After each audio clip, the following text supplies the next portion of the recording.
Hello everyone.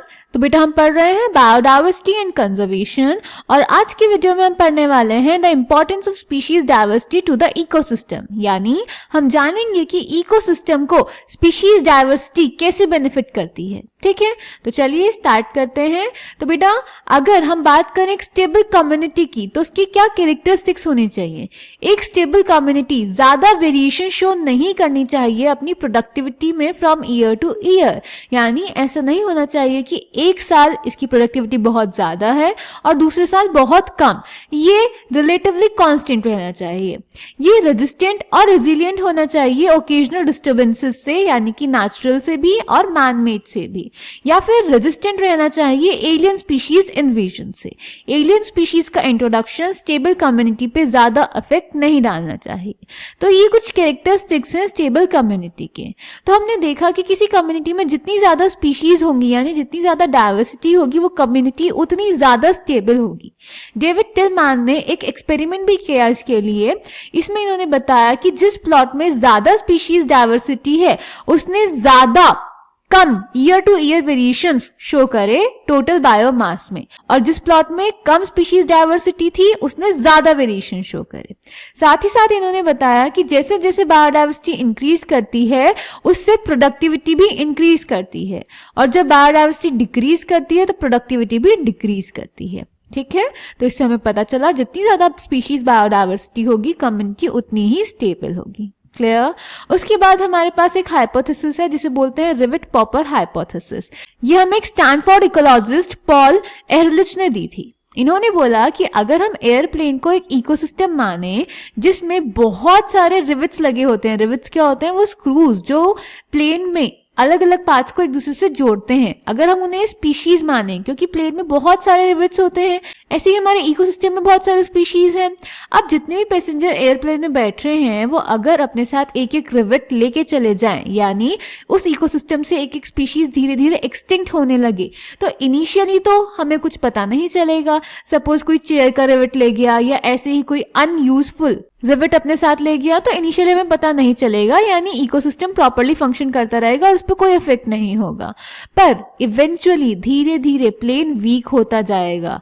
और सोचो अगर कोई विंग्स का रिवेट ले गया, यानी कि की स्पीशीज एक्सटिंक्ट हो गई, तो एकदम से ही इकोसिस्टम पे बहुत ज्यादा फर्क पड़ जाएगा। क्योंकि अगर विंग का रिवेट कोई ले जाएगा तो विंग तो खुल जाएगा और बिना विंग के एयरप्लेन कैसे उड़ेगा। तो ऐसे ही इकोसिस्टम से अगर की स्पीशीज का एक्सटिंक्शन हो गया तो इकोसिस्टम पे एकदम से इफेक्ट पड़ेगा। ठीक है, तो इसकी हेल्प से हम समझ सकते हैं कि हर स्पीशीज इकोसिस्टम में इंपॉर्टेंट रोल प्ले करती है और एक भी स्पीशीज का एक्सटिंक्शन अफेक्ट करता है इकोसिस्टम को। समझकर? ओके बेटा, इसको भी हम एनसीईआरटी से पढ़ लेते हैं। So the importance of species diversity to the ecosystem. Does the number of species in a community really matter to the functioning of the ecosystem? This is a question for which ecologist have not been able to give a definitive answer. For many decades, ecologists believe that communities with more species generally tend to be more stable than those with less species. What exactly is stability for a biological community? तो पहले हमें बोला कि वो community जिसमें ज्यादा species होंगी वो ज्यादा स्टेबल होगी in comparison to the community which has less species. तो स्टेबल कम्युनिटी का क्या मतलब है? A stable community should not show too much variation in productivity from year to year. It must be either resistant or resilient to the occasional disturbances, जो कि natural भी हो सकते हैं और man-made भी, and it must also be resistant to invasions by alien species. यही सब मैंने अभी आपको लास्ट स्लाइड में बताया। We don't know how these attributes are linked to species richness in a community, but David Tillman's long-term ecosystem experiments using outdoor plots provide some tentative answers. Tillman found that plots with more species showed less year-to-year variation in total biomass. He also showed that in his experiments, increased diversity contributed to higher productivity. तो David Tilman ने बेटा experiment से बताया कि वो plot जिसमें ज्यादा species हैं वो कम वेरिएशन शो करता है टोटल बायोमास के लिए और ज्यादा बायोडाइवर्सिटी हाई प्रोडक्टिविटी में कंट्रीब्यूट करती है। Okay, although we may not understand completely how species richness contributes to the well-being of an ecosystem, we know enough to realize that rich biodiversity is not only essential for ecosystem health, but imperative for the very survival of the human race on this planet. At a time when we are losing species at an alarming pace, one might ask, does it really matter to us if a few species become extinct? Would Western Ghat ecosystems be less functional if one of its tree frog species is lost forever? How is our quality of life affected if, say, instead of 20,000 we have only 15,000 species of ants on earth? जिसके लिए हमने ये rivet popper hypothesis पढ़ा. There are no direct answers to such naive questions, but we can develop a proper perspective through an analogy, the rivet popper hypothesis used by Stanford ecologist Paul Ehrlich. In an airplane, जिसको हम ecosystem consider करेंगे, all parts are joined together using thousands of rivets जिनको हम species मानेंगे.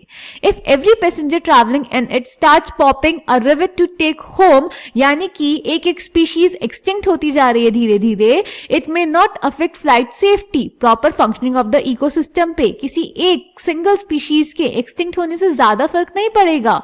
But as more and more rivets are removed, जितनी ज्यादा species extinct होती जाएंगी, the plane becomes dangerously weak, हमारा ecosystem weak होता जाएगा और उसकी functioning खराब होती जाएगी.